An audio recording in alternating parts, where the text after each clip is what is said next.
I was doing my scroll through so I could see all of your beautiful faces. I'm so excited that you're all back with us. Nobody quit. Yay!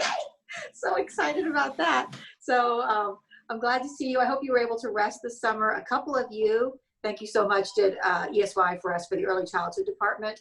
We had all early childhood staff doing ESY for early childhood. So that was really a special treat for me, especially because they knew the program, barely needed any help from me. So thank you if you volunteered to do that and see the students. We really appreciated it. So we are at our welcome back meeting, just to kind of give you an idea of what we're doing. We're muting all of you. If you feel like you want to unmute, don't. Just wait until the end of the meeting. If you have questions that come up during the meeting, you're going to be typing them. And Teresa Henry, I'll welcome her back, is our new EPS. She took Joan's spot. So wave Teresa up in the top corner there. You see her? If you've been, most of you have been here for a while, so you know Teresa. Teresa was a staff OT. She was an EPS. She was our area coordinator. She left. She came back and was our staff OT, and now she's our EPS again. So she's just circling around again. We were so excited to bring her back on because she knows the department so well. So she's going to be able to jump right in and support all of you. And she's already done a ton of stuff for us, just, you know, since she's been back at the end of July. So really excited. I think that's going to help us, especially since we're starting in this unique, partially virtual world. So if you have questions, feel free to reach out to Teresa. Her background is OT, for those of you that aren't familiar with her. So I think that's going to be great as well. Mary's super exciting. So she's got an OT friend here at the EPS group. Yeah. So while we do the meeting, if you could mute yourself, do the back channel chat, anything that comes up, Teresa will either answer you right away, or she'll kind of save it if she thinks that's something the whole group's going to want to hear. So, but if you have something, just do it. She's a fast typer, so she was really addressing them. Mary is our technical expert, and she will be navigating when we're sharing the screen and doing the PowerPoint. And then she talks about Medicaid, because she does like to talk about Medicaid and mealtime action plans. And I'll do most of the talking. It takes about an hour. The PowerPoint is available online after the meeting. You know, we'll send you a link so that you could refer back to it. We taped this one as well. Yes. So we are taping this one so that if you want to hear it again, if it was a lot of fun for you, and you want to hear it again, or you want to hear a part again, or you weren't able to attend, you can watch it at your leisure. So that's that asynchronous learning you could do. We're trying to model that. So we're just taping this presentation. So we're going to go ahead and get started. Mary's going to flip to our PowerPoint. I know it's a little boring to do a PowerPoint, but we wanted you to have that as well for a reference. So we'll start like we always do with some intros. Actually, we're going to start with our group norms. We already went over those. Mute the microphone. We're going to do the PowerPoint. Teresa's the back channel chatter, and we will do Q&A at the end. The Q&A lasts often longer than the presentation. If you don't want to hear the Q&A, you can log off. We are not offended easily, so you just jump off and you're fine. Okay, our next thing, we do have some new staff. We have a new school age OT, Caitlin Floor. She's an OT in Hazelwood. Some of you might know her. She's worked for PS Kids before. She's also done school-based in Illinois. So we were super excited to have Katie join our team. So hopefully you might meet her. She's at our school age. We have a new school age PT, Megan Graham, just got married like in the middle of all of this. Cummins is her new last name. And she's going to be a PT and school age writer. She's going to share that with Susan Bowers. So I know Shelly will be interested in knowing that. And she's going to do the students over at New Honors. So if you get a chance to meet Megan, you can welcome her. She did some PT subbing for us. So I can't remember if she subbed at all in the early childhood, but she might have. 2 new adaptive PE teachers.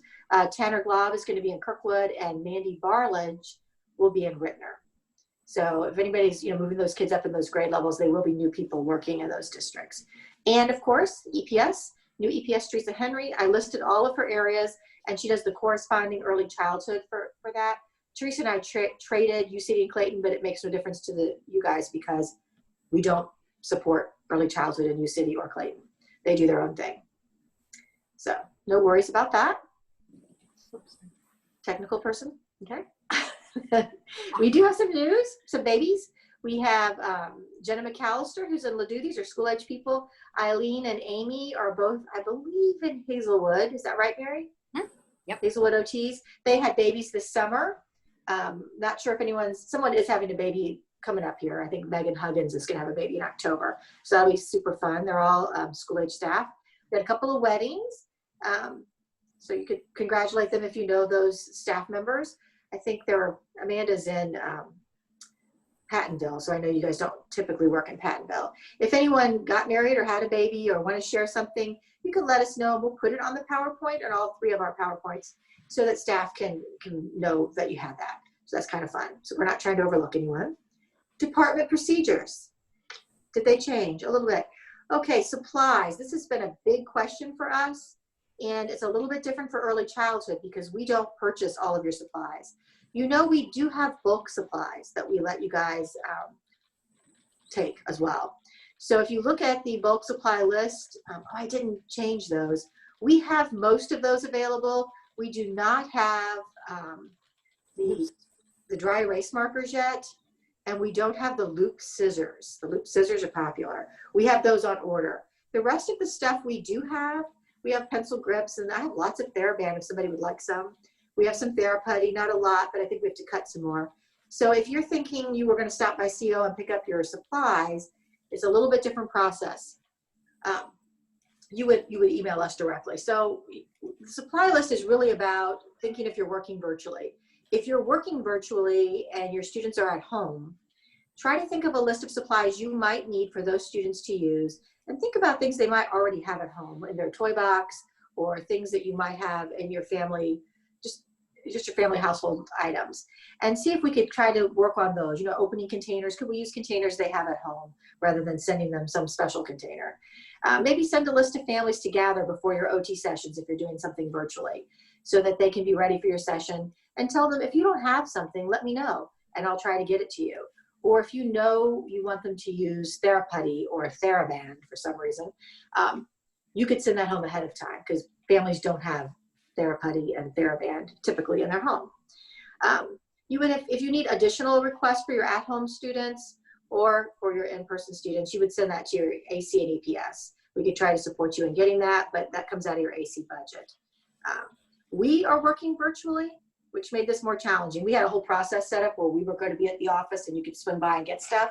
Now we're working virtually. So we brought supplies to our house. If you need something off that bulk supply list, you email one of us and say, can you throw in 3 pencil grips, 2 things of TheraPutty?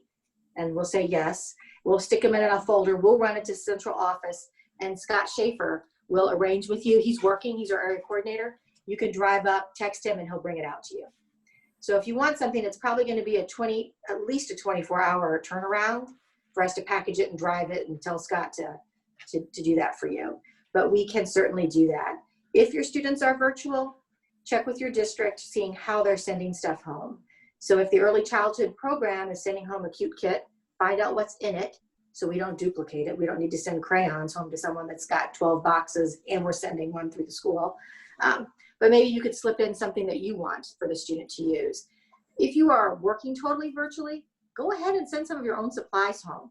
You know, if you have 4 pairs of loop scissors and a student needs one, send one home to them. Order another one to replace in your office or your in-person site. So I'm worried that our supplies may be slower getting to you, just in general. So if students need something right away and you have it, get it to them. That would be my suggestion. So it's complicated. If you want something, email us. If you want to buy something, send it to your AC. We still keep our Google Share Drive just like we have in the past. Hopefully you were using it. There's a folder for ECSC. We have folders for OT, for PT.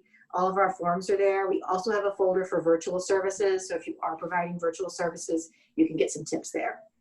I think if you want it to come to your partner district you want to set it up through your partner district instead of SSD, you let Mary know which email to associate the account with, and she'll switch it for you. This tells you how to save a Google form. Every year we have staff go on to our Google site and then just start typing on the Google forms for everyone to see. So make sure you save it to your desktop. These are really for view only. So you want to save a copy to your desktop and then you can alter it. We do have our PT scripts in the PT folder, and we made a separate little folder within that says PT scripts. So you can find it easier. You know, otherwise you were like me, you would open up 15 folders and then you're like, oh, here it is. So we made that separate. Thank you, Teresa and Mary, for doing that. Okay. OTPT staff assignments, I have not updated it. Maybe the other two girls have, but we need to update that as soon as possible so you can look and make sure that the right therapist is at the right school, or if it's confusing. If we have an error, you can't just fix it. We made it view only. So just let us know and we will fix that. We want it correct because people are going to be looking at it to know who to give files to. That's all I got to say about that. Student files. Your student files should be somewhere. Let's start with that. If you're working on site, they should be on site. So even if you're going into the building and the students aren't, you can bring your files there. If you're totally 100% virtual and working from home and you've got your files, try to put them in a nice place in your home. You know, don't have them in 5 different rooms. Try to put them in a box or put them in a drawer all together so that they don't get misplaced while you're home.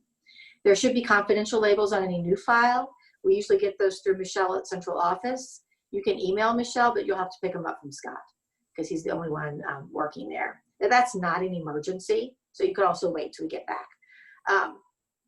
Once your school is open or once you're on site, you can start the process of printing the notes that you had from the spring. So you have to print and sign those notes so that we can get ready to, you know, move the files over or drop out the other stuff. That's not a priority right now. So if right now you're panicked about how you're going to set this up, you don't know what you're doing, save that for later. If you're totally virtual, don't start that. So if you're sitting at your house, you're not going to use your own home printer to start printing out the notes. Just wait. This is something that we'll do over the course of this school year. It's not an emergency. So, you know, if you have some time right now and you're like, I'll print 5 a day, go ahead and you can do that. Transferring files. If you're in person, you do it just like we always did. So you'll get your file all ready and then you would transfer it to the next therapist. If you're in a district where you're working and your school age counterparts aren't, then you really want to try to transfer it virtually. So that's the next paragraph.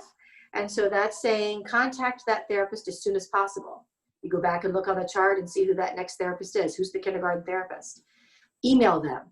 If you have digital notes, if you were keeping it on your computer, you can email them the notes that you took in the spring that you had and say, this is what we were doing in the spring. And then in that email, include really pertinent information. Tell the new OT, how did the family work in the spring? Were you able to do anything? Were they actually doing live sessions? Were they answering emails? Were you sending things to the black hole of nothing? Kind of let them know that. If you were working virtually, what worked, how you connected with families so that they would be able to continue working virtually with them, and maybe just give them some inside tips. Please share information. Don't sit on it. Don't wait for them to call you. You reach out. If your student moved on, find out who has them, so that they can keep getting good service. If you don't have a file, can't figure out who has it, go on Phoenix and look the student up. Don't wait. Go on Phoenix. You can read the IEP. Everyone should have countywide access. We got that for OTPT. So you should be able to look it up, look at the progress report. We should have written that, so you at least have something to go on. And you can contact us to help you reach out and figure out where this file is or how can we get more information about the student. Everyone should do a locator or schedule log, whatever you want to call it. If your coordinator is asking you to do one, you can use that same format for us. We do want you to share where you're at and how many students you have. That's good information for us for planning. So on this schedule that you have, some tips. You should have that 250-minute a week for plan time. How does that work for early childhood? I'm thinking that might be different because you guys have Fridays that you do plan time. Is that right, Mary? Yeah. But it's still in the week. It's 250 minutes. It's still in the week. Okay. Okay. So that's how you kind of do that. 30 minutes for lunch every day. Put that on your schedule. If you are working virtually, you're supposed to block off office hours. If you're in person, I don't know that you're doing that. So you need to check with your area coordinator for specific directions on that part of your responsibilities. Include student names when you're writing them down so that we know that students are covered. If you're working at school, give us a contact number. If you're going to multiple schools, try to let us know so that we can find you if we need to. If your schedule's changing significantly, you can update it. If it's the same old, that's fine. Once is enough. Make sure you put your name on your locator log. That always happens every year. 10 people forget, and then we have no idea who they are. So we're playing to guess the students. You know, we're looking them up. And you can share your schedule on Google or on Outlook Calendar. Those things are fine, you know, as long as it's within special district or within your district. That'll be fine. Early childhood caseload list. Okay, I got to start that running log of list again. So this is another fun activity. So what we need you to do is to start the year is to make a list of your students that you're seeing directly. Seeing directly means that you either see them in person or you see them in person virtually. I think is how we're doing it. It's the best that we can. And we might stretch that like we did last year. If they're interacting with you, we're going to call it direct. We'll see. Email me a list of those students and their SSD numbers. I can send out a form if you want. You can put it just in an email, whatever's easiest for you. I want to try to make as little work as possible. So if you like the template form, it's actually in the drive. I think it's in the early childhood drive if you want a template, or you can just email it to me. If you're in a lot of districts, if you could let me know where the kid is, I divide it by districts. That's nice. If not, I can look them up myself. Only include students that you provided some therapy for. So if you've got a kid that's sitting there that you've never been able to reach out and connect with, don't include them on the list. Don't include pending students, because I know the diagnostic staff will tell you there's 15 kids coming. Wait till they come, because some parents change their mind and they don't come, or they decide to stay with their First Steps provider, or they decide to go to a different preschool. So we don't get every pending student.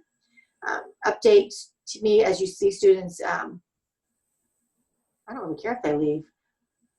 We could cross that part. I mean, I do care because I care about all the children, but I really just want to know about your new students. Some of you will tell me, and actually it worked out really well, like, hey, I switched that student to a different therapist. Like the kid moved, and then I switched them to the other therapist. I did kind of enjoy doing that. And I thought it helped manage the caseloads a little bit.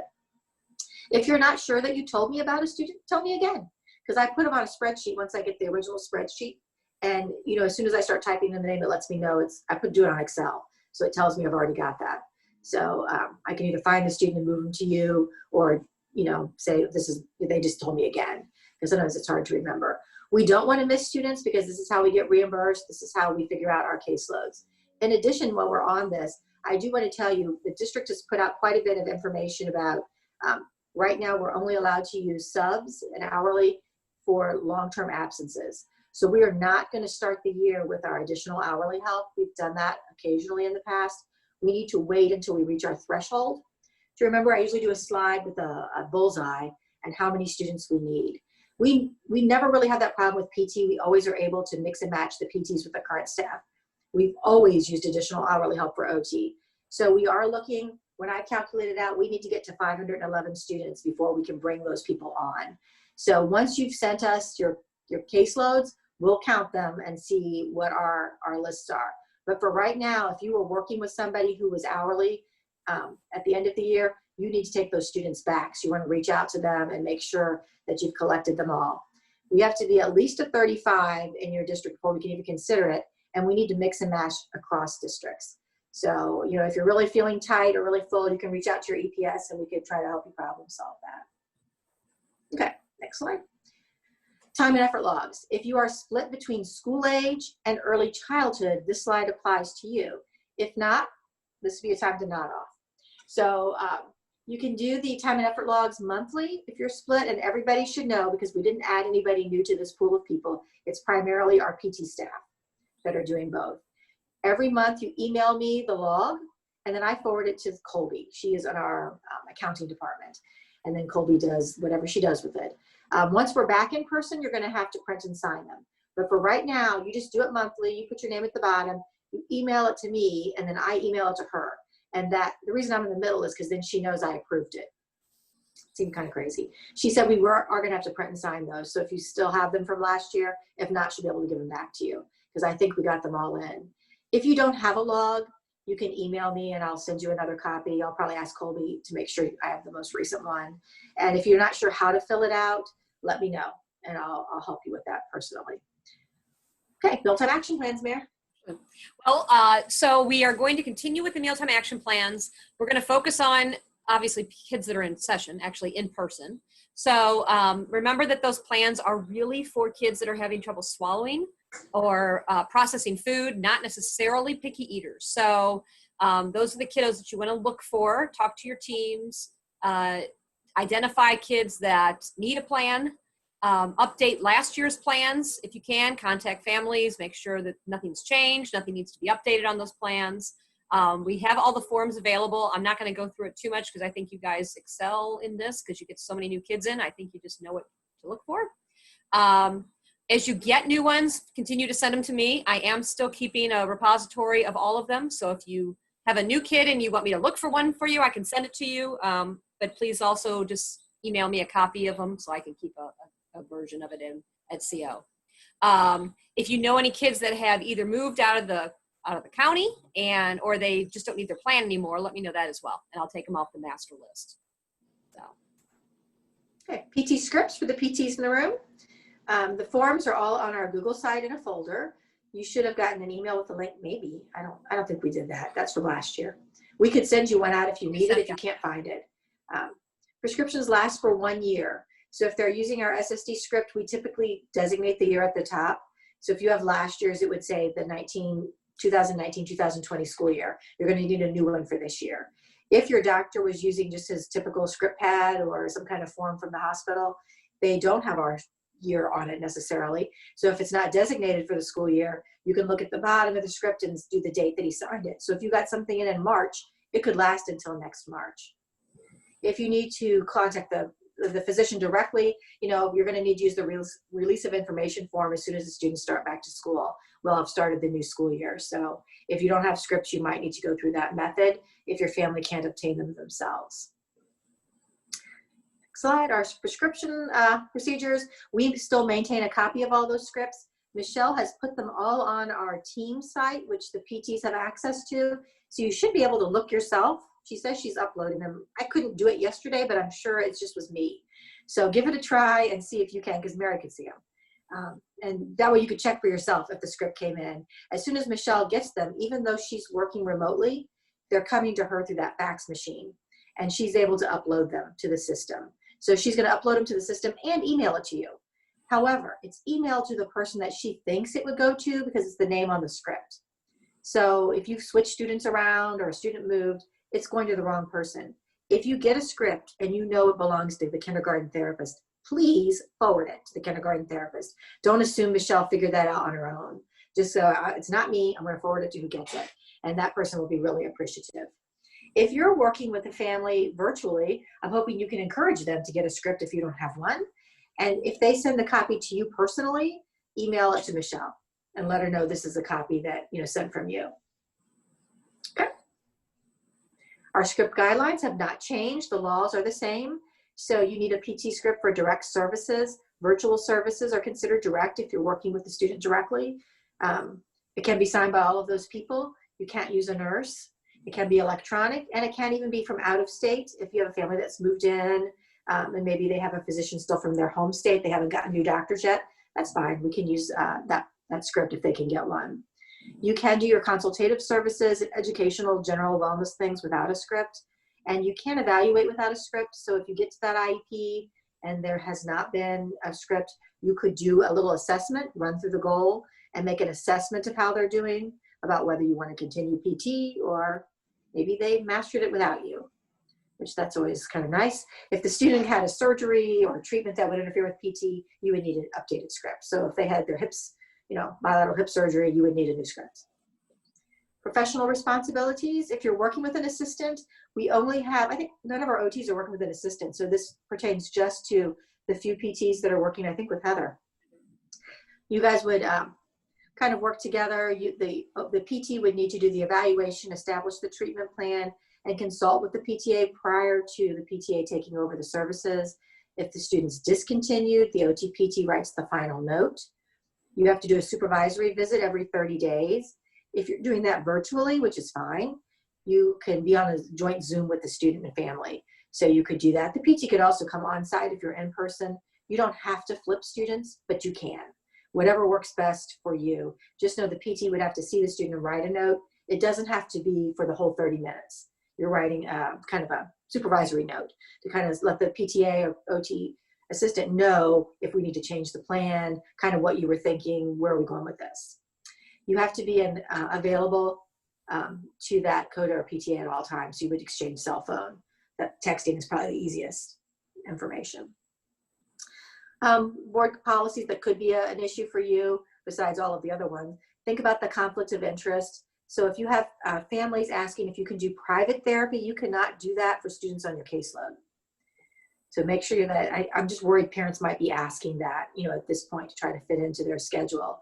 So you can't, do services for fee with students that you're serving in school. And also make sure that you're not working for other agencies while you're on scheduled SSD time.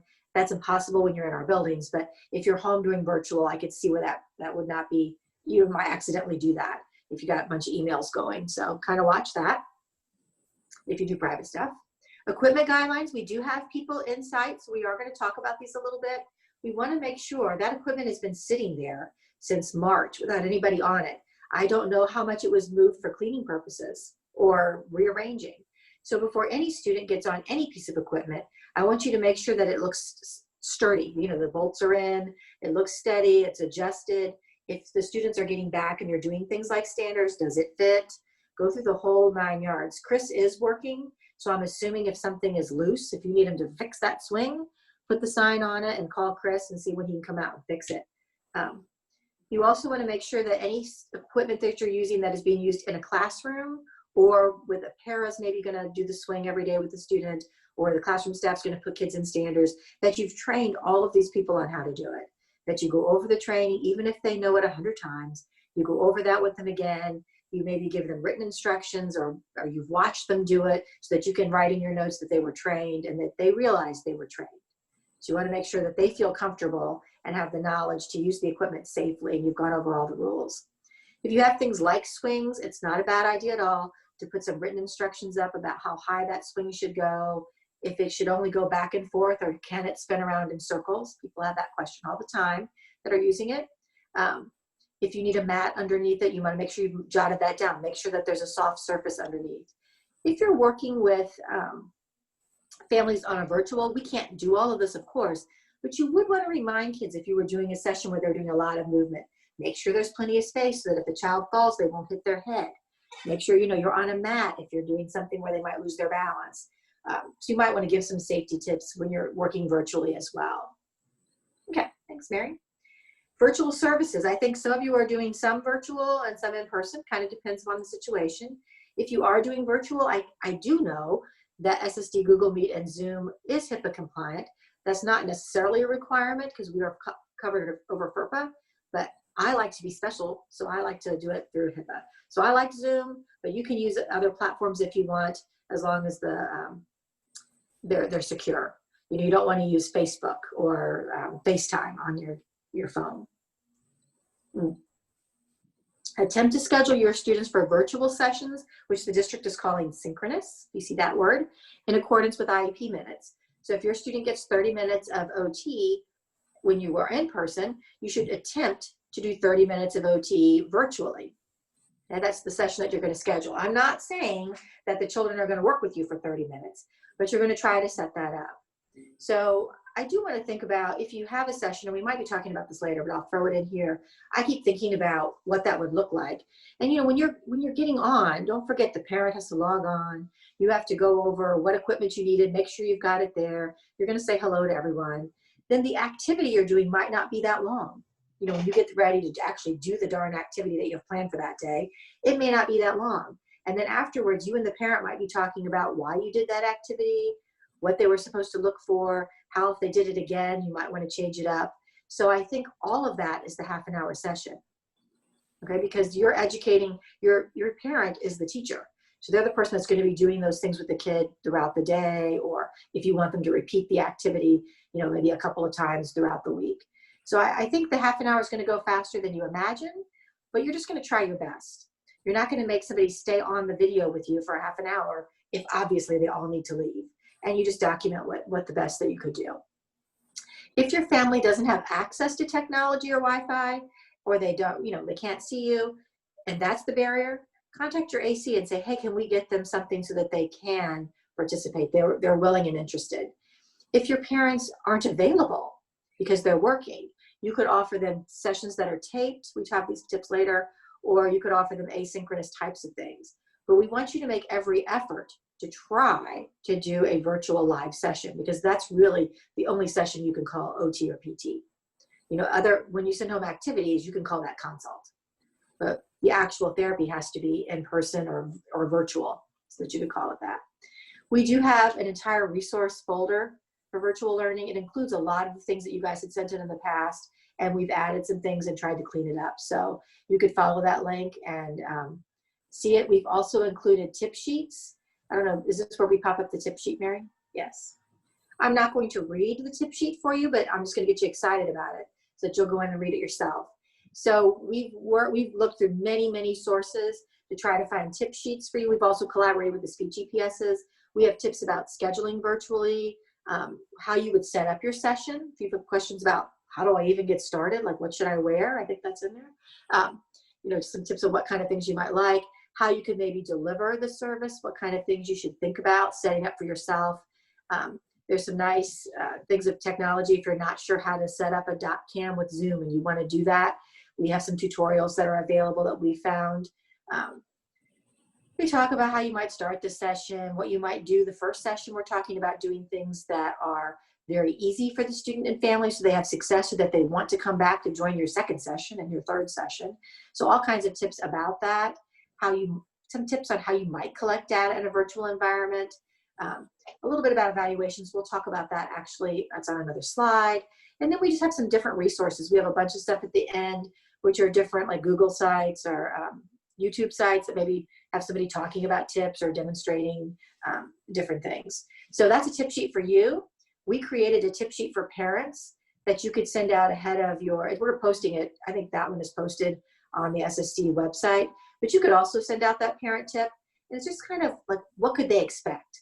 So they could read that if that's kind of a good method for them, you know, how that's for them finding a good spot, gathering supplies. And you can change it up. I don't care. Like if you want to make a copy and then you want to write something personal for you, you could include that, or you could include your own note.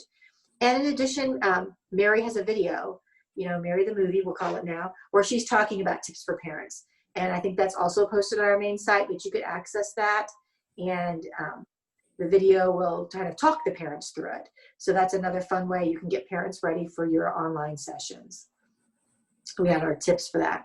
So those are all things just to support you if you're doing virtual sessions. We're hoping that that's going to be helpful for you.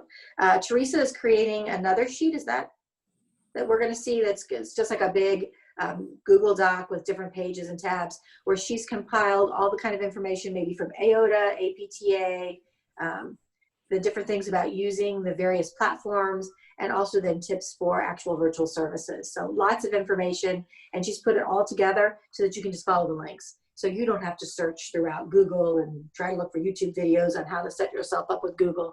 Hopefully we'll have the information for you at your fingertips. In addition, next week, we're gonna have an ed camp. And I think I've gone to an ed camp with early childhood, so I think you were the people that we were there with.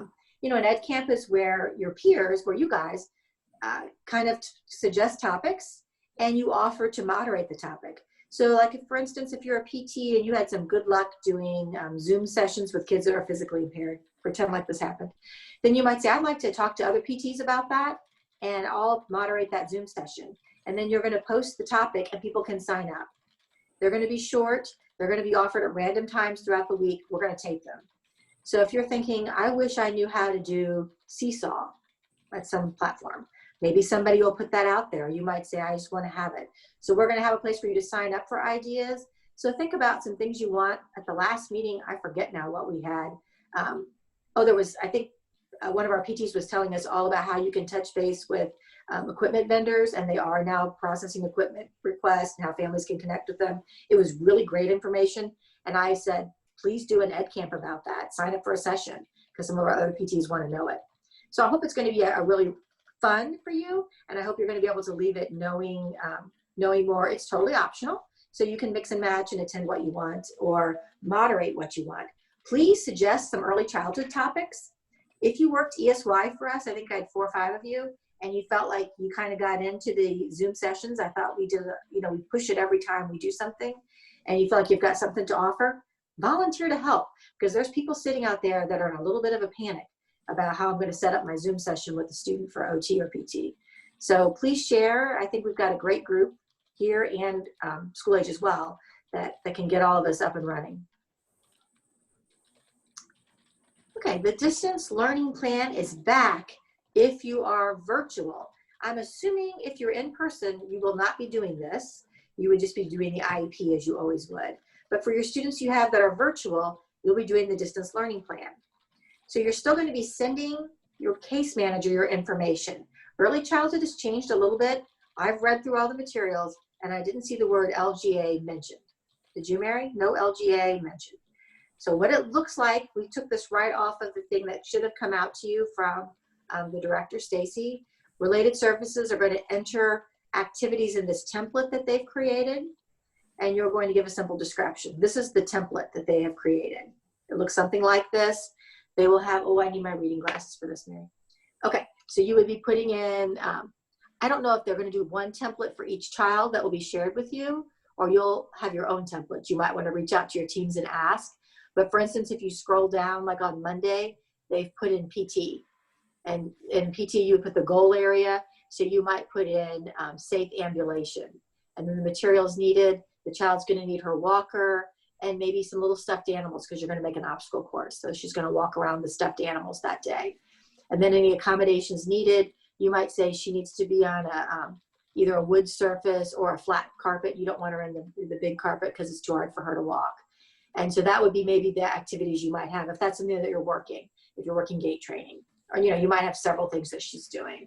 Or if you're doing an exercise program with that same student, you might say, if you could find a soft carpet or a mat and a room where so she can lie down and do some exercises with you. I don't know what you're doing, but something like that. So this is the template you're going to fill out. What was missing on the template that we noticed is it didn't tell the case manager which one of those boxes to check on the DLP. If you remember the DLP, it had a box for direct, virtual, it was direct, consult, or just activities. And there was a box for Gen Ed too. You can do as many of them as you want. So if you're thinking, I'm going to try a virtual session and I'm also going to do some activities and I'm going to consult, you tell her to check 3 boxes. If all you're going to do is consult, because it's a consult student, you just check consult. So I would still tell the teacher or ask her how she's going to know, because otherwise I'm afraid she'll sign you up for everything. But you might want to do everything, but we'll see. Okay, I think there's another page about this. Okay, so you're supposed to be providing, the district using the word telepractice. I don't think there's anything big about the word, so you can call it what you want. But it is, if you are working with somebody virtually over a virtual platform like Zoom or Google Hangout, and you can see the child in real time, that is considered therapy in Missouri. So you can count that, and we can bill Medicaid for that if we were wanting to bill Medicaid for some reason. So just so that you kind of understand that. Your DLPs and live lessons would include learning activities that are in relation to the number of student minutes. And this is right off of your box. So I was confused by this. Even though we're directed, if you have a 30-minute session, I'm telling you to do a 30-minute session. Here she says they should be kept to 5 to 20 minutes. And so that's when I was thinking about what my session would look like. I'm assuming the 5 to 20 minutes is the kid participation piece of it. Like, what is not the setup and the talk down afterwards with the parent. You know, you're teaching the parent how to do it. So all that stuff where you're talking to the parent about, get this ready, I want you to look for this, you're going to put your hand here, we'll try it. Then the actual activity should be relatively short, or maybe do a couple of short ones during the session. Start with something, then chat with the parent about what you just did, what you're going to do next, and then have the kid try something else. But that was taken from your direction, so I wanted to post it as well. So we're doing that. I think if you're doing a live session, the activity is the live session, is what I would do. I would send home that activity ahead of time so they could preview it, or I would send it home afterwards so they could practice it, whichever way you want to kind of do it. That's what I would do. You could do a different activity if you want. It says you need to collaborate with the case manager, but you can, but it has to be related to the group. So if you have a classroom where every student gets OT or PT, that would be a good one you and the teacher could do together, because probably a lot of her learning is related to motor. But if in that another classroom you have 2 students that get OT, but there's 8 students in the classroom, we didn't want to do a whole classroom activity. Does that make sense? Then you would do a small group activity with the 2 students that need OT, not all 8 of them. So that was kind of, this is directly from that list that Stacy sent out. So some of you did YouTubes or videos. A lot of you were doing that previously. That's still fine. What you might want to do is do your video ahead of time. And then when you get on live with the parent or whoever the caregiver is, you talk about what the video is going to be, make sure the person's got their supplies ready. Then you could show the video.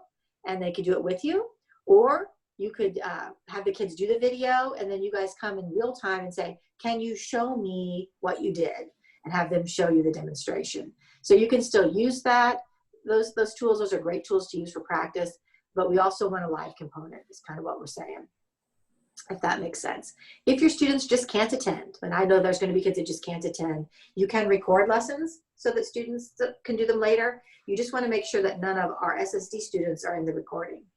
So if you want to record yourself during an activity, you'd have to mute out the students and only record yourself. That would be kind of difficult, but maybe possible. So we'll see. But if you're doing those cute YouTube videos, some people use their own kids as demonstrators. That's fine. I don't, that's your confidentiality, not anybody else's. So you could use your kid as a demonstrator if you've got a young child, and that was helpful. So those are our tips. Okay. So now that you've got your mind wrapped around virtual therapy sessions, I'm going to talk about documentation. Kind of glad this is virtual today. We're going to start the transition to online therapy documentation through Therapy Log. Okay, take a deep breath. This year, we're offering an option. So if you want to do Therapy Log, you can. And if you don't want to do Therapy Log, you can keep doing what you're doing. So if you want to do paper or you want to type it on your computer, you can still do that. We're calling what we did last year and all the years before the classic version, and the other version is called Therapy Log. Okay, so if you're thinking, maybe I want to do Therapy Log, maybe I don't, you can come to one of the trainings. They are next week. 2 of them are Monday, 1 is Wednesday. You can sign up. It's run through Colin from Medicaid.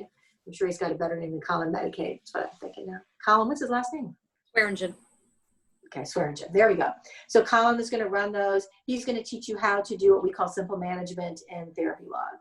So if you're thinking about it, please feel free to sign up for one of the sessions. After the session, you can decide if you want to do it or not.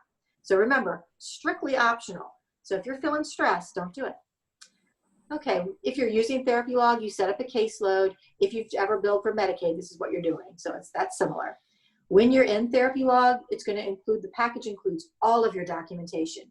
It includes your attendance, your progress notes, your data, and your Medicaid billing. Everything is all inclusive. You would not need additional sheets. In this package, they use the IEP as the plan of care. At the end of the year, you would not need to print your notes and sign them because they're already in the system. The goals supposedly are flowing over from Phoenix, so you would not have to copy and paste the goals for the data. So that's just a thought. If you're using Therapy Log and you're really into it, you can also use their Zoom feature. It's secure, and you can set up your students' appointments through Zoom, and it sends them an email reminder and a link to log in. You can set them up to recur. So if you set up Joey at 9 o'clock on Tuesdays, it'll send him, and you set it to recur, it'll send him that link every Tuesday. So you don't have to go back in and re-invite him. You would only have to go in and take it off if you go back in person and don't want to see him virtually anymore. So there's a lot of nice features, but I do understand the stress if you're feeling like I can't do one more new thing. There's no judgment here. So you do what's best for you at this time. Okay, classic version. If you want to stick with the classic version, remember, no judgment, so you can go right ahead and do it. It's exactly the same. You need your attendance sheet, your plan of care, your progress notes, any consultations, and a data sheet, a page at a glance for each goal. So you can do that. You can do it in any format. We've allowed you to use checklists if you want to for your progress notes. You can write them out like a novel. You can type them on your computer, or you can write them on notebook paper. I think the next page will tell you if you're writing them, though, you need to make sure that each page includes the student's name and SSD number. You would not need that in Therapy Log because it's included in the package. The notes would be signed just per AOTA, so I'm going to assume APTA thinks the same thing. You need your first initial or name and your full last name, then your credentials. So the example I gave is I can't be TTPT, which is super cute. I would have to be T-Toller PT. So just kind of thought that. If you type your notes, you would have to include your name and credentials at the end of, at the bottom, after each note, and then sign the bottom of the page. If it's a Medicaid note, you have to sign every entry if you're doing the classic version. In Therapy Log, it bills, it's all set up to bill, so you would not be doing that. If you're writing your notes, it's got to be in ink. There's no blank spaces. If you make a mistake, you cross it out and write error, and then make a correction. You initial it. Mary gave the example. You can keep them, as I said before, in a notebook or your laptop. If you're keeping them in your laptop, please back those notes up on a thumb drive of some kind so that when your laptop crashes, we can have the notes still. Happens every year. You don't want to store personal health information on Google Docs, so you don't want to be having those PT scripts floating around in la la land, let's just put it that way. Progress notes should be done within 24 hours of the session for best practice. Try not to let it go longer than a week if you've got a really busy week coming up, a lot of responsibilities. And when you start getting too far away from that session, you really don't remember what happened. You're relying on that sticky note and you may not have written much down. So try to do them as quickly as you can. That will help with stress levels. If you are at the point where you can't get your progress notes done at all and maybe your case load's getting high, you got to reach out to us. We can either help you problem solve or maybe you need some help. We'll kind of work through that. Everyone that writes a note, whether it's in therapy log or on paper, you want to make sure that your note includes the activity that was presented. It can be general. We gave some examples. How the child performed. This is the meat of the note. This is what we're interested in. Put some data down, especially if you're virtual. Count how many times they put that little Cheerio in the cup. You know, don't just think they did it pretty good today. Have the mom count it out for you. Have the kids so you have some data to put down. Try to make sure that you include the level of assist, whether you're using tactile cues, visual demonstration, if you're doing it for them, whatever you're doing so that we understand. And if there was a relevant behavior, you can comment on that as well. And the last thing is the plan for the next session. It can be continue with the IEP goals, or it can be something specific. If you've kind of forgotten one area and you want to make sure I want to hit buttoning next week, you can include that. Okay, evaluations. That's a hot topic. As you know, in the spring, we kind of came to a screeching halt. And so not a lot of evaluations got done. It was extremely confusing, but we realized that life has to go on even if we're in a pandemic. So these kids are turning 3 and they need help. We can't just keep having a backlog. So right now we do have a backlog and we're trying to address those as quickly as possible. We have reached out to some of you to see if you can help us with some overflow diagnostic. And the diagnostic staff, I think they're on here. Congratulations to you guys, have been working super hard. We had a huge list to start with that we needed help with, and you guys have really whittled it down. I know you're doing double work and really working hard to get those evals done. We appreciate it. And for those of you who said you're willing to help us out, thank you, thank you, thank you. So we're going to get these kids evaluated. Just kind of stay tuned. I think right now all early childhood evals are being done virtually, is the last I've heard. I'm always confused about that South site, so somebody can correct us in the comments if we're wrong. Initial eligibilities, the eval teams, as I said, are working to make up those missed last month. We might ask you to help. For re-evals, if you get a request, you can also complete this virtually if the parent's available. So if they just want an OT evaluation and you're doing it as a re-eval, consider, if it's just a re-eval, using clinical observations. Don't get so hung up on your Peabody for that. We wanted to see if they need OT. If we're in a virtual, this is not a typical moment. Let's see if they need the service, and we can qualify them for a related service. We can't do that whole diagnosis. Unless, of course, you want to use the DAISY. So that's an option, and we have the DAISY manual we can send to you virtually if you need it, and you can pick up some forms. So if you are doing that, we have access. Also, if you're doing a re-eval, you could do the SPM pretty easily, or the sensory profile, because those are both things you can send home and let a parent fill out. So you could have some good data from that. If you are, why would they want to do that? Contact your EPS if you're sharing a re-eval that's in progress. For help. Do you know, Mary? Why do you want this? Oh, if you need help. Okay. Yes, if you need help, you can contact us. I'm like, why are they telling me this? Okay, so if you want help, let us know. We'll help you. So we could kind of help you do that. Okay, Mary, Medicaid. Medicaid. Okay, so this year we are not doing that training. Those of you who remember doing the hour-long video dynamic training that we used to watch every year, that's still part of the random moment sampling. So when you get a moment, you'll notice the first few slides are informational. That's considered the training now. So that's nice. They have been sending out the random moments with a lot of them. I've gotten a lot of emails from people in the last week already about getting them. If you are not paid to work when you receive a moment, you can say on there that you're not scheduled to work, that it's a paid leave. And it usually then goes through the rest of the questions and takes you to the end. So you can say that.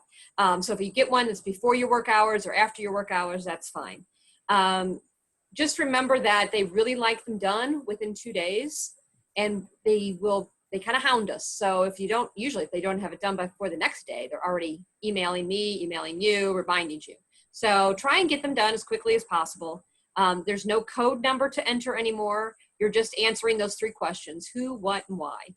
So I would probably, if you're saying who and you are virtual, I would probably say, if I happen to be on with a family or a child, I would say I'm working with a child and their parent or family member. But I would probably say virtually through Zoom, just so there's no confusion about where everybody is physically. We're together, but not physically. I think that's fine, but I would just clarify that.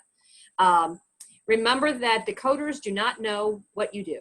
They may not even know what an occupational therapist does. So try and be specific about your activity and why you're doing it, or IEP goals, or whatever you're doing. Don't use abbreviations. Don't use student or staff names. That's probably it. So for when you're in Therapy Log, especially if you're thinking about doing the training next week, maybe hold off. But just remember, you have to update your caseload. It will not automatically update from Phoenix. So that will be something that we have to do. When you write your progress notes, if you're not doing them in Therapy Log, remember that you will need start and end times for each note that match what you put in Therapy Log, your billing code, and that each note should be signed in ink. So each note. I will tell you that, every year we get audits on different records. Last year they audited a record that was several years old. And so it was already in student records. So when it got forwarded and sent in, it was discovered that the therapist had forgotten to sign it. So we are now in the process of writing a corrective action plan to prove that we're never going to do that again. So part of that plan is that within a year we're going to Therapy Log. Part of it might include, we're still writing, but part of it might include that I am having everybody sign off that you read that little piece and that you will put those 3 things on each of your notes. So if you get a little sign off sheet from me in the future, that's what it's about. Remember that you can bill just for one-on-one direct. So we still, OTs and PTs are not approved to bill for groups. So it would only be one-on-one time. I would probably only bill for kids that are seen for at least 15 minutes, because that's usually the minimum block anyway. So if you're only able to keep a kid kind of engaged with you for about 10 minutes, I wouldn't worry about that session. If you lost your password and need help, you can email Colin, or if you're in the workshop when you realize you can't log in, then he can reset those right from where he's at. We already talked about the training is going to be next week. Mm-hmm. We do still need to get parent permission to bill for Medicaid. So it's, again, by that hierarchy. If your student is being seen by a speech path, then they're going to get that permission signed for you. If they're not being seen by speech, OT's the one in charge. If OT and speech, neither one are seeing a child, then the PT's responsible for it. The process is still the same, where you go into Phoenix. There's some directions here on how you get the permission form and get it filled out, send it home, and here's the little consent form that goes with it. Because they require a signature, these really would need to go through we have a confidential document system that we're using. So we're not just like emailing NOAs home. We have a system where you kind of go in, you have to upload the document that you want the parent to sign, fill out a little description, and then the parent on the other end has to know certain information that only they would know, like the child's birth date, the child's name, that sort of thing, before they can even access the form. That's also our way of knowing that the person who signed it is truly the educational decision maker. So these forms are still retroactive. So if we got one signed, say in December, it would be retroactive back through the start of the school year. I would suggest that if you are not seeing kids in person and you have a new child that's going to need a permission form, maybe wait a few months and let's see if we get back in person. It will be a lot easier, I think, to have a parent sign it in person, or at least be able to send it home in a book bag and have them send it back, than to try and go through that whole secure system. I had to do that with a few parents over the summer for NOAs, and I didn't have a single parent that could figure out how to open it. They kept sending me emails saying it's not working, I can't, you know what I mean? It's just all those techie things. So I I would say maybe let's hold on the permission forms unless you're in person and you know that you've got kind of a direct link into the parents. So that's the form. Okay. Our professional development, Teresa's going to kind of take over from Joan in that area. So if you have suggestions and ideas, you please contact Teresa. She'd love to hear them. We're going to continue to do our DVDs. I'm not quite sure our process yet, but right now Michelle, I think, has the list, so we'll put it out. We're still going to check things out to people, so we'll work on that if you want to watch one. I think there's been a lot of free stuff out there already about virtual therapies that came through the summer. So hopefully you are watching some of those kinds of things, not through our department, but just in general, and could pick up some free CEUs for that. I think if there's anything else that we kind of want, we were in the process last spring before the pandemic of doing something, one of those group professional learning things that we've done in the past through Education Resources or something like that. I can't remember the name. And Joan was going to do it. Well, when the pandemic kind of hit and everybody went virtual, that got put on the back burner, of course. But Teresa has all the information and she's going to get that started again. So if people are looking for CEU opportunities and wanted to join in, we'll do something like that again. So keep in mind, those are coming. If you have any ideas, please share. And just in case you forgot, this is how many hours you need to maintain your license. Nobody's license is due that I know of. So you can look at that. If you enjoy using the transcript feature to keep all of your CEUs in one place so you know what you did, you can still do that. Just let your AC know to approve it so that it all comes out in a nice list. If you're doing a lot of release time, which I can't imagine people are doing right now because I'm not sure they're having any group sessions, but be thoughtful about what you're doing. Try not to ask for too much right up front. Kind of spread it out throughout the year or save it for something you're really interested in, because there's a lot of topics coming out. And this is definitely true this year. There's Mariana Beach, and it's either a daring adventure or nothing. That's kind of where we feel like we're at. So what we're going to do at this point is we'll email the PowerPoint or the link to you. It's going to be posted Google, so you'll have access to it.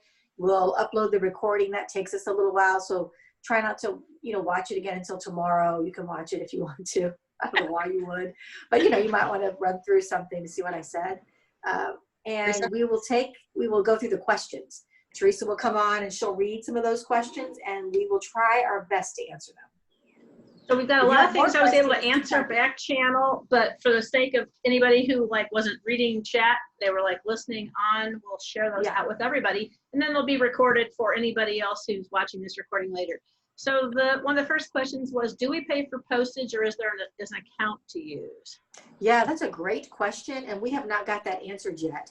So I would certainly first ask your area coordinators in your buildings, how are they getting information home to students if you're virtual?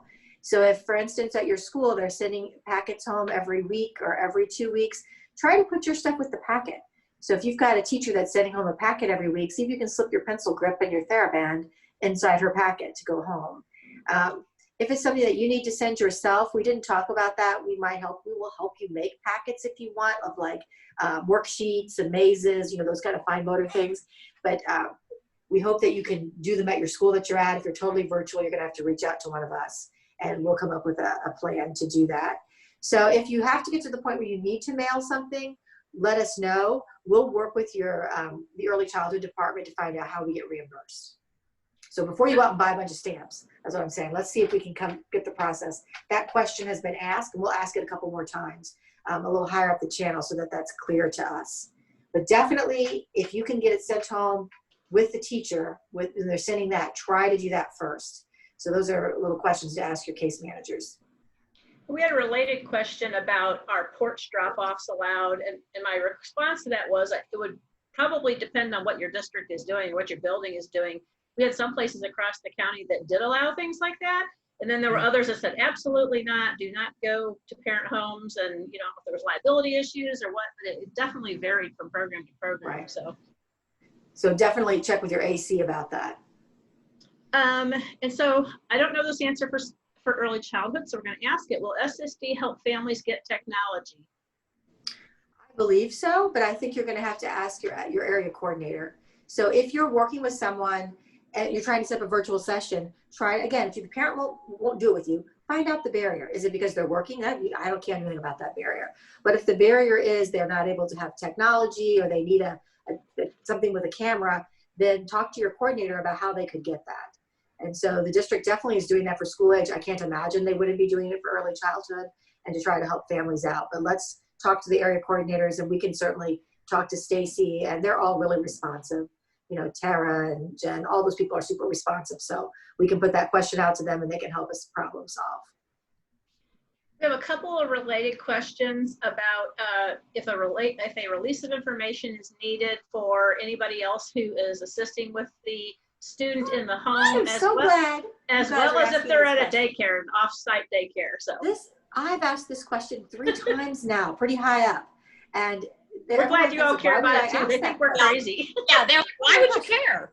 And I'm so glad that every group has asked the same question. So I started to think I was paranoid. Like, why do only I care about this?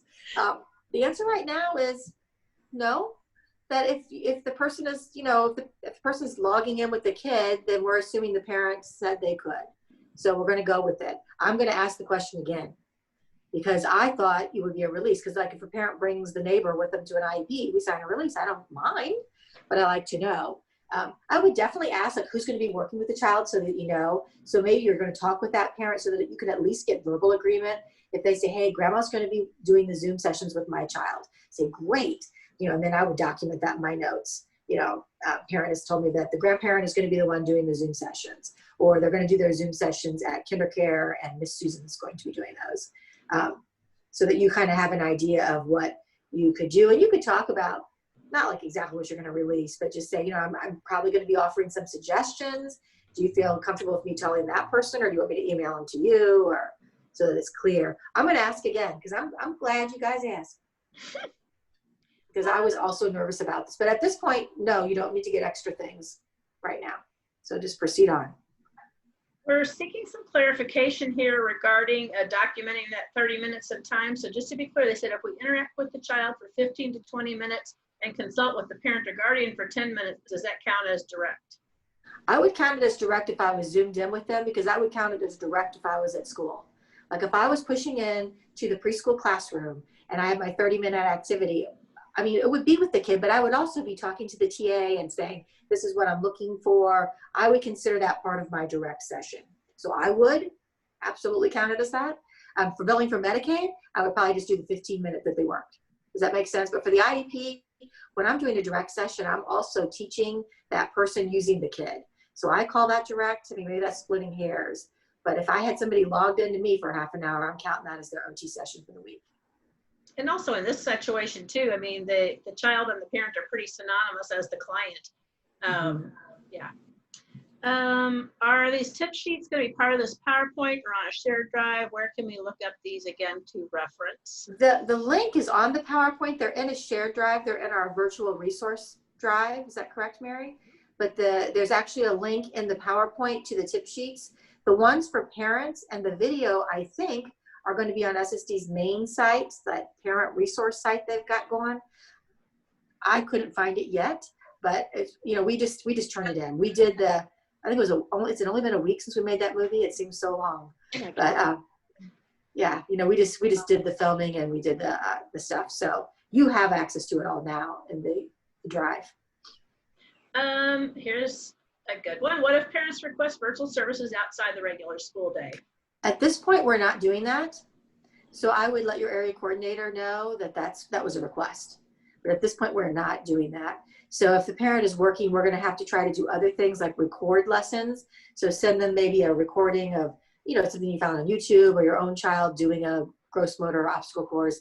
And then maybe you could talk to them, send them an email about the things to do, or if they could call you during your office hours, and you could talk about pointers to look for. It's not ideal, but it's maybe the best we can do at this point. And we'll let you know if they change their mind on that directive. But right now, during the school day. Okay, we've got a question that's got 2 parts to it, really. It says, if we're in person, but have a handful of virtual students as part of that option, do we have to do a DLP too? Answer, I think, is yes for any yes for the student. virtual students, and an IEP for the, I mean, just use your IEP for the in-person. And then can we just do live sessions with progress notes data as if they were here in person? No, if they are virtual, you must do a DLP. If the family, this is so fun, there's so many choices. If, however, the family would have chosen to do a live session, then I think you would just document that on the DLP. So there's those one crazy corollary that if your district does provide any live services, the parent could select virtual, but still choose live related services. So if they wanted to come up, they just had to have their PT session. That was critical for everybody on the block. And that was the only thing they were doing live. Then I would think of my DLP, I would just be writing, attending a live session, you know. But otherwise, no, you got to fill out that DLP. The DLP should not be that tricky because I can't imagine you're going to change it up every 2 weeks and you're not doing the LGA. It just looked like you filled in that form. I mean, I would think you only have like 1 or 2 goals. So if you're working on, you know, basic writing things, I mean, unless your kid's really advanced, they're not going to change much in 2 weeks. So you're going to keep working on, if you make it general enough, something similar. I would just be like, same thing, and then, you know, maybe change it up after a while. Because most of our kids aren't making rapid progress. They might, but that's probably not why they're getting special ed. Can we co-treat or see in groups? You can definitely see students in groups just like you would in person. You can also co-treat just like you would in person. But I would still, you know, the little rule is let's say you and the speech therapist are going to work with the student on something. Typically what we would do is if it's a half-an-hour session, you each could count that as 15 minutes. So it really depends on how nitpicky people are. You know, in some districts you could say you both could have counted it. So I would say if you could do that when you were live, do it the same way. But in districts where people have questioned it, we've divided the time in half. So we'll say that was 15 minutes of your time, assuming that half the time the child was talking and half the time they were doing something to learn. You know, hard to do something the whole time in both ways. Gary. Yes. So in Parkway, when we were doing like I sat in on like some group circle times last spring, and the teachers, the case managers had to get the parents' permission to participate in like a group session because you can see Yes. other children. So Yeah. I think they're telling us if we do a group, like say we have like a majority of kids in a classroom, if we do a group lesson, I think we're being told the parents have to sign that permission. And that's true, Denise, for every service they get. So a parent has to sign permission to participate in these virtual sessions. They are considered group. I don't think any of our teachers are going to be doing individual sessions with kids. They're going to be doing the circle and all of those things. If you are thinking, I wonder if they signed it, ask your case manager. But if they're doing virtual sessions, almost every teacher and speech therapist will be seeing kids in small groups. So Right. they should have signed that. So that shouldn't be a problem. Keep typing the questions so Teresa can just keep reading them. That'll be good. Thank you. Do we have a list? Do we have to list the full goal on the DLP? So I guess there's some questions that do the early childhood DLPs look different than school age ones? Like ours and school age auto-filled. Right. Well, there's not going to quite autofill this year. If you watch the new video, DLP the movie, they've updated it. It's similar, but it's a little cleaner. So when you're looking at it, you can expand it and you can see all the goals. And then you can copy your goal and paste it. The original DLP, no, you don't need to. It autofills. But if you're if you want to send a progress note for some reason through the DLP, you don't have to. You would have to copy and paste it, but it's all there. It links you right to Phoenix. So you do have to be logged in. Watch the movie if you, it's Alan Wheat talking. It's a little boring because it's just him talking with the screen and it's a little blurry, but it's helpful. I've watched it multiple times. It helped me for ESY. It helped me again this year. Like you kind of watch it, you'll know what the case manager is doing. You're not doing it. You're giving her information to put in, but it's kind of nice to know what somebody's putting in. And then you're like, oh, I got to tell her what to put in that box. She's not going to know. Like there's a box, all the services autofill, and there's 4 boxes. And you have to check direct, consult, activities, and you can check more than one. And then you're supposed to write a brief description. I didn't say it this time. I don't know why, but my suggestion is to use language from the goal and the description. So if you're working on visual motor skills, try to describe it as, I'm going to work visual motor skills, so that the parent can see the link to your activities or the things you're doing. Because some parents, not necessarily yours, but some parents said they felt that the activities had nothing to do with their child's goals. So we want to make sure that we help the parent draw that line. Like, actually, these are visual motor activities. You know, they may not be writing their name, but the activities I'm doing are working on that area. So that would just be maybe a helpful tip to do. But it's the same, and I did not, I asked specifically, are you doing LGAs? And she sent me this stuff, and it didn't say LGAs, so don't quote me, but I'm trying to support what the early childhood department's doing, and I did not hear that we were doing that specifically. You can still upload things if you want, but it wasn't required. Terry, I have a question because we were given a template to fill out for the DLP, and it wasn't an autofill one. It was us having to cut and paste to fill the template For the out. summer? No, for now, like the new one that we have that we were given. Yes, I template- saw that. Yeah, That's so not the it's DLP. That's a worksheet for the DLP that early childhood is creating. Right. So in that So- case, you will have to do whatever, you might have to copy and paste. That's not the actual DLP. Like if you were actually in the Qualtrics survey that the teacher is doing, they're there. So. Okay, so they're you might having wanna- to fill it out and click it. But then we were also told we didn't have to provide, like we didn't have to provide activities per se in there. We have to say that they can access the DLP through live virtual Correct. on Correct. Tuesdays from 1 to 2, 1 to 1:30. And Absolutely.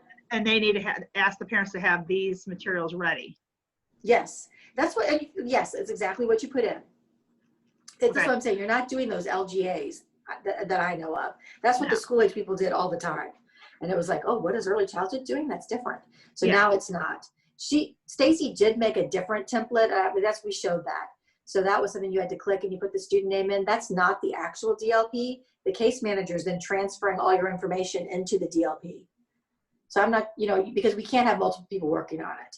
That was a thought. Could we have each provider do their own? And no, the case manager is doing it. So the form that you guys are doing is just early childhood. Stacy created that, or the early childhood team did, maybe not Stacy. The early childhood team click.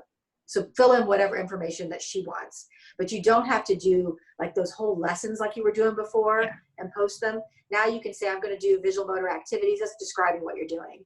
And then you might say, we're going to do live session 9:00 with Joey every Monday. That could be how you're going to deliver the service. If you're doing that, if he's got 30 minutes of OT on the IEP and you're doing 30 minutes of a Zoom, you're doing OT. You don't need to do more. We're not doing more because they're virtual. But if you're got a kid that you can't do that with, then you're going to have to do some activities. You know what I'm saying? If it's going to be like, the parent can't do it, they're working, also send home pre-recorded videos. Or it's like, I've tried, we're not going to be able to do 60 minutes of OT. I mean, I can stand on my head forever and everybody's tuning out on me. Maybe you'll have to do that and some activities, but you're going to try to do it and then document how, you made the effort, the child's attention is not enough, whatever we're doing, we're going to meet the needs this way. So I think a lot of yours seem to be in person. I guess I was surprised by that. Terry, that's the same for school age, right? Because school age case Yes. managers seem surprised when I'm telling them that they're entering the info. Yes, there was a rumor. Only one person can do it. That was a rumor. Only one Okay. person can enter the information. She can say that it's not done yet if she doesn't have the info to you, but you need to send it to her. And I don't know if your district will have a template. Early Childhood created this. Clayton has a template. Rockwood had a template. So you might want to reach out and say, are we doing a template? Or you just want me to email it to you? But she has to put the stuff in. Multiple people can't work on it. What it does is it just keeps creating new ones. If you worked ESY, you'll realize that some people had 6 DLPs because the teacher kept doing them. And then it was like, which one of these is right, at the end. So you had to keep looking at the date to see the most recent one. And it was like, she'd forget somebody's email. And instead of correcting the old one, she'd go back in and write a whole new one. So that was fun. Not really. Not really. It was Mary? confusing. Mary, we had had a question regarding therapy log. Is there any type of written, like, kind of quick tips thing that could help anybody get started if they were like excited to chomp at the bit and aren't able to get to training until like the last one next week?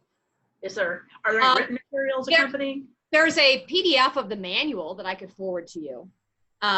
It's kind of a screenshot of how to get in there and set it up. We kind of perused it quickly. I haven't been trained in it, so I'm not sure how closely it is, how close, connected it is to. What I did discover though, and I think Teresa, you looked, was Teresa as a provider went into Therapy Log, but you could not get into the management system. Was that correct? I couldn't. No, it didn't. Yeah. I bet it doesn't show until after you're trained. Right. Now, I don't know if Colin's gone in preparation for this and just given everybody access to that management system, or if that's a button he's got to click. But you may not be able to access it.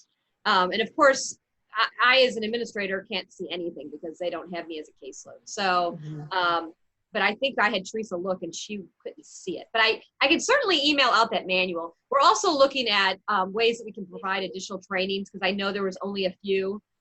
We wanted to just throw them out there while people still have work days if they wanted to get in there and kind of mess around.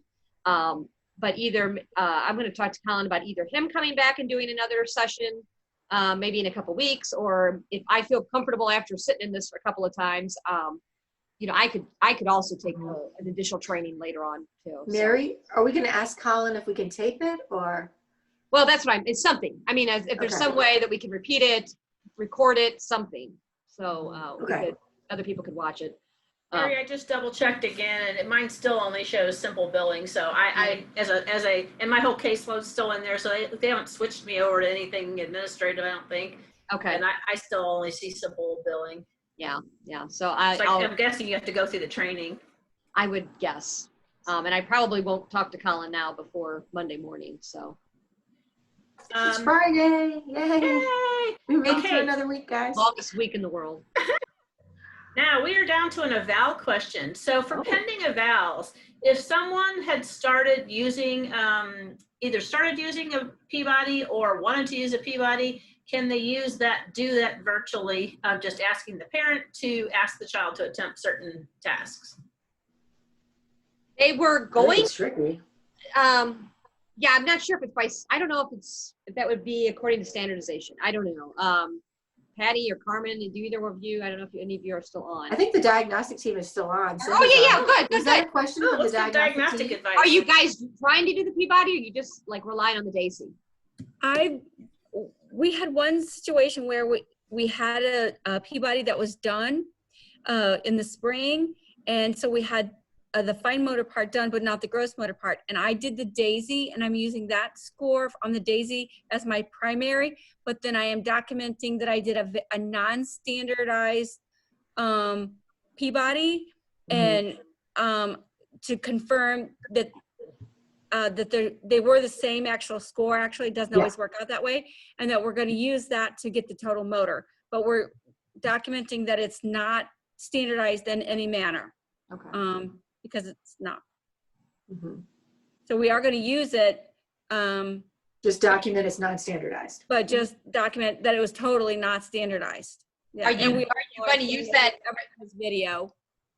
Are you going to say that you're going to qualify for an eligibility in motor based on the non-standardized score? She's going to use the Daisy, so she's going to have a standardized score. Oh, you will. Oh, that's true. Okay. All right. Yeah. Yeah, we have the Daisy as well. Okay. All right. Yeah. Great. And somebody did ask, and I clarified, but we want the whole group to hear that they were asking, do we still bill for Medicaid even if seen virtually? Yes. The answer was yes, in person and virtual, as long as one-to-one, it's the same thing. Yes. And here are some new questions that have come up since we've been talking. How are we doing CPR recertification? I don't think the district has done that for the past, they didn't do it last year either. No. So you'd have to do that personally. The district has not offered it. They used to when we had a different nursing group, but this nursing group has not been able to handle the request for that. Well, and I think they changed how the course is given. Right. So it made it harder for the nurses to be able to comply with it. Right. And I don't know that anybody, quite frankly, would be doing it right now. I don't know. I'd be shocked if they're offering CPR at like the firehouses or anything right now, but I don't know. Yeah. So do we contact each parent about live therapy sessions, and what do we do if we don't hear back? I think that the early childhood group was hoping that the case manager was going to do a lot of the contacting and initial thing. And maybe the case manager might say, would it be easier if Deb calls you personally to set up this live Zoom, or live session? I would kind of start with the case manager to kind of feel out what we're going to do from that standpoint. Otherwise, I would be contacting the parents because I don't know how else to set up a session. Teresa did this more recently than I did. But I'm thinking through an email or something, if you give them some times, I would probably suggest times to start with. Or if you want to gather information, you could, would be morning or afternoon, or I guess they're all in the morning. So, you should have their schedule. The case manager should have it. So you should be able, if you let the speech person and the case manager kind of put some times in, you guys could talk about when would be a good time for OT and kind of negotiate it from that standpoint. And then kind of reach out to the parent to see if that time is going to work for them, if they're going to be available. I think the case manager is going to know if those parents are available or not. You still could offer that, but even if they're not participating in any academics, maybe they, some miracle, are going to figure out a way to do OT or PT. Because I'm going to tell you, many parents were most concerned about OT and PT. They really valued the service. They really want it. They felt like that was missing. I think they felt comfortable teaching the kids the colors and, you know, basic words, but they were like, I really need my OT or PT. I don't know this motor development stuff. So we shall see. What about you, Teresa? When you set it up, did you set it up with when you were doing your sessions? It depended building by building. Some of my buildings were very progressive, and we sat down as a team and we scheduled everything out and set the plan. And then the case manager contacted the parent to let them know this is like what our plan was, what our suggestion was. We had some that were like so distressed that they couldn't even tolerate hearing from hardly anybody. And the gen ed teacher was the point of contact. It was like, what are all your services going to be wrapped around our classroom? And then in other buildings, it was just, we were all everyone for themselves, and, you know, we would contact individually. They needed to know, it was not unlike regular scheduling. They needed to know when their classroom expectations were, because they all needed to be in that gen ed classroom time. Little circle for stuff. you, the early childhood moments, you know, when the teacher's teaching something. Yeah, right. They needed to be in the little teacher thing. And then, you know, whenever they had special ed groups that they were needed to be at, and then it's like kind of like what was left over. And so sometimes I was emailing them separately after their other schedule was set to give them an option of what was available. I do see that somebody asked about evening, and again, no, we cannot provide services outside of our school day. Another tip for if you were trying to work with the teacher, if you typically would be pushing into the classroom, the special ed classroom, and doing something, one of our APs gave me the idea. I don't know why I didn't think of it, but she set herself up as co-host. She asked them to make her a co-host, and then she could have a breakout room. So they maybe could hear some of the instruction, and then you could break out with 1 or 2 students and give them additional pointers. So even if they were doing like the circle or whatever, and you wanted to make sure they really understood head, shoulders, knees, and toes, or whatever, give them extra demonstration or a delayed time lag, or if you wanted to, after they were started the little project together, you and that student would have typically broken off, or you would have sat next to them and helped them. You could do that, and then they could come back and forth in and out of the room. So that's another interesting thought. If you were doing centers, maybe you could be a co-host and have like a 10-minute OT group that they go around and hit you and they hit the teacher. I don't know if they're into doing that, but I could see that in early childhood, because you guys do that in person. You know, when the kids move around to the centers and it's like 10 minutes each and you're manning a center, that might be an idea that your teacher's into doing with you, because I can't imagine she's going to be able to sit there for an hour, you know, talking to a child. So that's a thought as well. Somebody asked, what if they don't participate at all? Reach out to your case manager and say, hey, they're not accessing their OT services at all. We're not able to do the Zoom, or they're not showing up. They said they would, and they're not showing up. And then the area coordinator would know. We're looking at it as if we're not coming to school. So we're a little more lenient with early childhood, of course, but we really work with families to find out what those barriers are. And, you know, maybe they're not coming because the parent's working and they're at a daycare that's too busy. I understand that. So we're going to do activities and pre-recorded sessions. You know, we're not going to penalize someone for having other obligations that they have to do. But if they just, sometimes people just won't respond. It's, you know, and they don't know that we can work around these things. So try to get to the bottom of it. Don't just keep sending home activities to what I call it the black abyss of nothingness. Like, I wonder who's out there. You know, that happened in spring. Like, no one is responding, but I'll keep sending. So if no one is responding, reach out to the case manager. If it's going nowhere, go to the area coordinator and say, hey, did this kid move? Where is he at? Where is he? So we'll find out what's going on. Mary Mormon did share with the team that the Normandy area coordinator was taking a list of people who didn't have technology and offer it so the district can get them hotspots. So excellent. It's definitely happening somewhere. We have a couple of PT related questions. Can we fill out the DLP without a PT script? Yes. And for new kids getting tested, how are we going about getting releases to contact doctor's office for PT scripts, especially in areas where technology and transportation is limited? Yeah, if you're trying to get the release, I would say definitely we want to make sure our diagnostic teams are giving the parent the script if we're thinking that they're going to need PT if we're at any kind of a meeting. We have a secure system that we email to them. So if the parent doesn't have email, then I'm assuming we're going to be mailing it. to them to try to get it, you're going to have to get that signed released. If you do it through that system Mary was talking about, the secure communication system, they can email back that they give permission, and that's the signature, is like through this system. So we can do that. So hopefully they could figure that one out. Otherwise, I'm going to think it's going to be mail. So that's what I'm saying. If they're ever up at the school getting some equipment, make sure that prescription is there or the release is there for them to sign. Do we need to have another SST employee on Zoom when we are working one-to-one with a student? No. That was You the change can. for us. You can, but you don't have to. So Deb Cole asked a question. I think we might be using the term live loosely here. Do we have to do a DLP and a live session with each kid? I wonder if you mean The in DLP person? is just documenting the live session. So the Yeah. DLP is the plan. So on the DLP, you will say, I will be doing a live session working on fine motor skills. That's what your plan is. And then the parent will know that. And on the plan, it'll say Monday at 9 o'clock is when I'm like, pretend like you scheduled them. So the parent would know, and she's going to know that you're setting it up through Google Classroom. I don't know what you're doing, but something like that. So she'll kind of know how she's going to find out about the session. It'll be emailed to her, the link, if it's through Zoom, or she needs to go onto her website and click on it. How will they get there? That's the kind of stuff the DLP will be saying. So then you don't need to send additional activities unless that's supplemental and, you want to.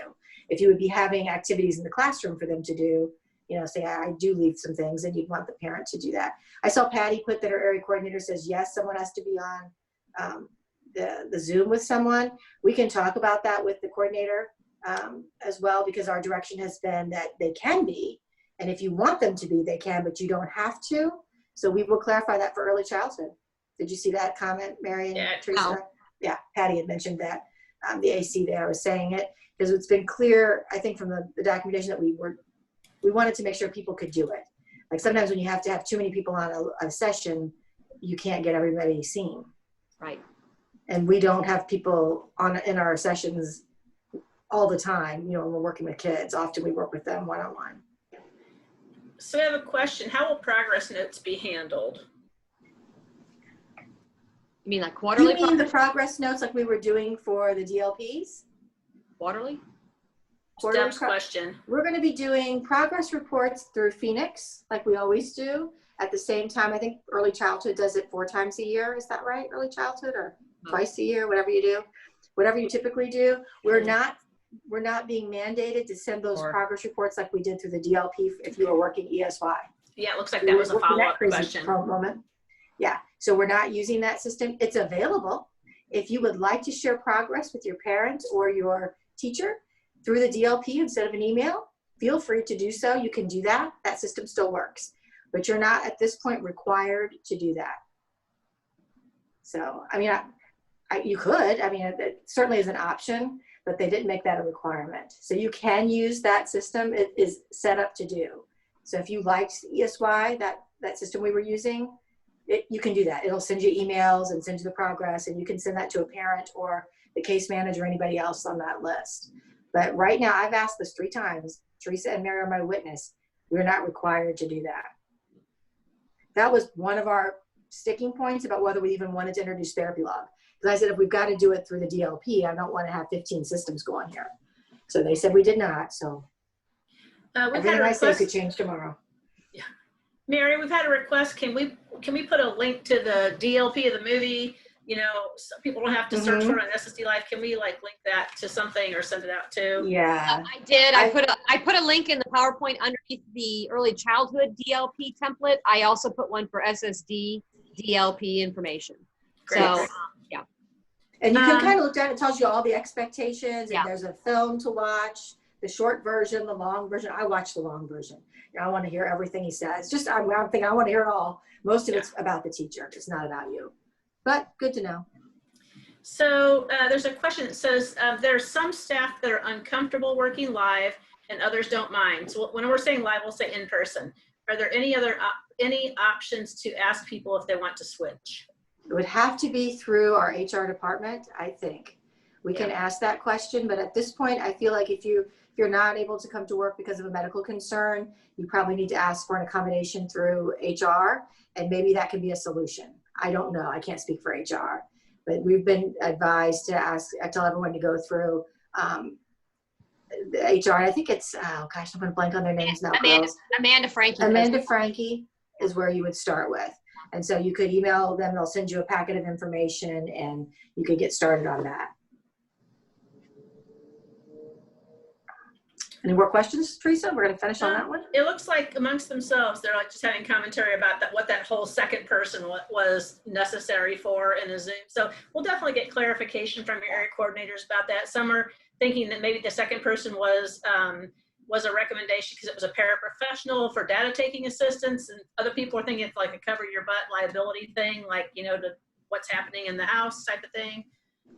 I think if you want another person on the session, most of you know your families pretty well. If you're uncomfortable, sure, maybe try to do some things with other people. But some of you people, I mean, maybe you don't because they're so little, but I was thinking like some of my PTs know these kids for like 10 years and they've had huge relationships with these families. It would be odd to have somebody else watching their session, you know what I'm saying? Because you know the family and the kid really well, or whoever you're going to be working with. So we'll clarify that for early childhood, but the district directive is that it's nice to have somebody else on, but it's not necessary. And definitely when you're doing one-on-one services, like if you're the social worker, it becomes awkward to have a random person in the middle of your social work session for the kid to be talking about their feelings. You know, that started to become weird. It was like, we don't want to do that in a group. Maybe we do, but sometimes we don't. Sometimes we want to have that moment with the child. There's a suggestion that perhaps it was an opportunity to give the paras a more structured way to engage instead of just having nothing to do. That could be possible. And now our assistants can do sessions. So if you're working with an assistant, you know, you can set it up so that I don't they mean our can do one of those OTPTs, the sessions. paraprofessionals, Right. the classroom ones. Right, right. So what is the expectation for SSP? The same as it is now. So you would How we consult expect- if they're at the school with the school staff, and if they're at home, I'm going to consult with the person that's on the other end of that Zoom. I can't imagine a 3-year-old that can get on by themselves. So I'm thinking there's going to be a parent or caregiver with them, and that's who you're consulting with. And you know, you're going to have office hours, I think, and so they can call and ask you questions. It may relate a little bit more to home. That's okay. And then if they're at school, you would do the teacher. You can reach out and let people know you're available. You don't have to follow up. There's nothing like I have to ask them every day if they've got a question. No, same kind of thing. And then you would document in your notes if you did a consult with that family or the teacher about that student. I think even if it's virtual, your teachers may still have questions about sensory issues like, hey, that kid's bouncing off the walls. You got any suggestions? And it's going to be different because you don't have them there with all of your stuff. But you still might think about, you know, looking at the environment. Can they find a quieter place? Can they, you know, do a visual schedule? We've got Velcro, and maybe we can make visual schedules for kids and send them home so that they could use that. So it's just put that thinking cap on of what we could do to support people, just like you do when they're in person. You've just expanded your educational team to include the parent. I think this could be one of the most amazing things that ever happened, because now you're going to get a person, hopefully a caregiver that's so interested in their child, they're really going to follow through with these suggestions. They're truly interested. Not that our TAs aren't, but you know what I'm saying? Someone that's got so much invested in their child, and they're getting a chance to really learn what you do. Because we don't have a lot of access to parents like you would if you were doing home health or in a hospital. So I think this could be, it could be bad. It could be amazing though, if you can get that, you know, good relationship going, and the parent will either see what you really do, or maybe 60 minutes is too much. Maybe everybody gets it now. You're like, I've been telling them. It's like, no one believes me, but now they see how, you know, hard they work for a short time, but they can't do it for the whole time. They're just babies. You know, they may be able to see that. So I'm thinking it could be a win-win for all of us. Carrie, Positive. we have additional comment that came up and to discuss about setting expectations with parents regarding participating with the student for the entire session and not just putting them in front of a screen and leaving the room. Yeah, I think that's certainly some of the tips that when you send out, look at the tips we had. I think you're going to have to talk about what you need. So if in person, what you would be doing is you might be helping them physically. I think we put that in our tips, that the parent has to be ready, that they may have to actually physically help the child move. You know, thinking of PT, or, you know, you might have to be giving visual cues and reminders, and you might have to help them take a break and redirection and focus. So you might want to tell the parent, you know, I would be doing a lot of redirecting and focusing. I might need a lot of help. You might need to tell some parents to step back They might do it for the kid, you know, oh, I'm going to help them, you know, kind of thing. It just depends on your parent, you know, what kind of parent style they have. So I would set that up front. I would talk about gathering the supplies ahead of time. You've got to make it engaging. If you don't use them at all, then I can see why they might think they don't need to be involved. So I would kind of try to set that up right from the beginning. These are the kinds of things that I'm going to need you to do during the session. So, you know, that's why I was even thinking if I was a PT, it might be nice to send, you know, the video ahead of time of the model, like, or you're going to have to tell them like, where to place their hands. They're going to have to get back. You're going to be playing with the camera. So you might want to tell them that up front. We might have to play with the, you know, the video setup, because I might need the kid back far enough so that I can see their whole body. I just don't need the face. And then you're going to be like, can you see me? And, you know, all those kinds of things. So I think the parent hopefully will get it. So there's going to be a lot of questions back and forth. So I was concerned about the person they picked for the caregiver. You know, they want to make sure if a grandparent that they are physically able to do, if it's a kid with PT, you know, all of the things we might be asking. I'm pretty confident the parent could, but just to let them know the kinds of things you might ask them to do.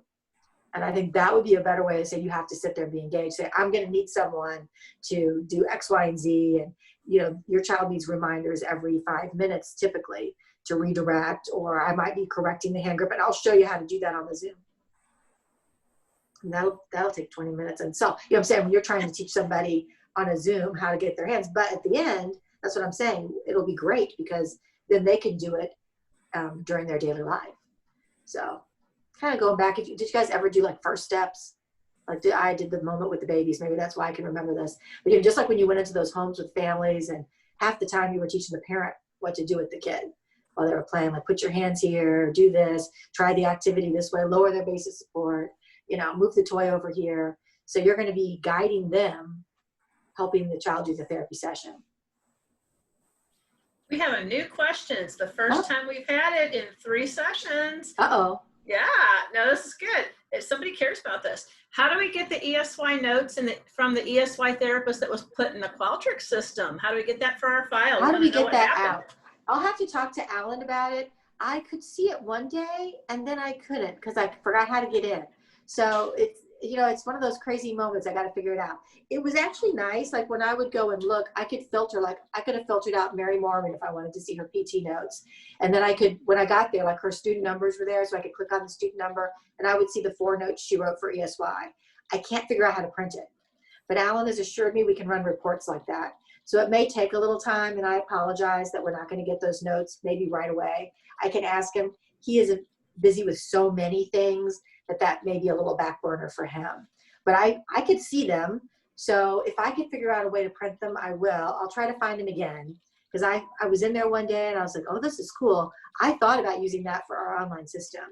But I just feel like Therapy Log had other advantages that Qualtrics certainly didn't. And, you know, the Medicaid billing right away pushed me over the edge. I thought that was sweet. You know, I was trying to eliminate things as much as possible. So we kind of went with Therapy Log because it's already set up for you. And the speech therapist and speech schools, who else does it? Social work. They both do it. So that was kind of nice. So I'll work on that. It was a great ESY team. That went far better than I thought. I don't know what you guys thought, but it went far better than I thought. And I encourage the ESY therapist, if you, like, I know several of you were doing some live things, so maybe offer to do that at our Ed Camp and talk about how that went with the little ones. So that was all good. Any more questions, Teresa? I think we're good. Good. It was so wonderful to see all of you. I'm really excited. I know you guys are going to be the most interesting group because you have some people in person, some people working. We will ask that question about, can we mix and match stuff? I don't know how we would do that, but we can ask that question. I think it's got to go through HR is probably what they're going to tell us. You know, if you need an accommodation, then you should be requesting that through our HR department, and you know how that would work. But we can ask, because this is an interesting group because you have both going on. At this point, most of the school age, except for a few districts, are totally virtual. And the districts that are going are small, or it's only certain grades. So again, the little ones kind of doing that. So this is super interesting how you guys will have a mix and match. I hope, I don't know, I would have mixed feelings about it too myself, just personally, but it is exciting for them. So it's good you're in some of your rooms. I see that. That's nice. Either that or you have an amazing basement, Sharon. Looks like out of school. So if you guys are finished, you can, what I call, dismount off of the Zoom call. We're here to help you for always. Remember that. You can text us, email us. We're home. So we're a little clunky, but we will get the help that you need. Okay?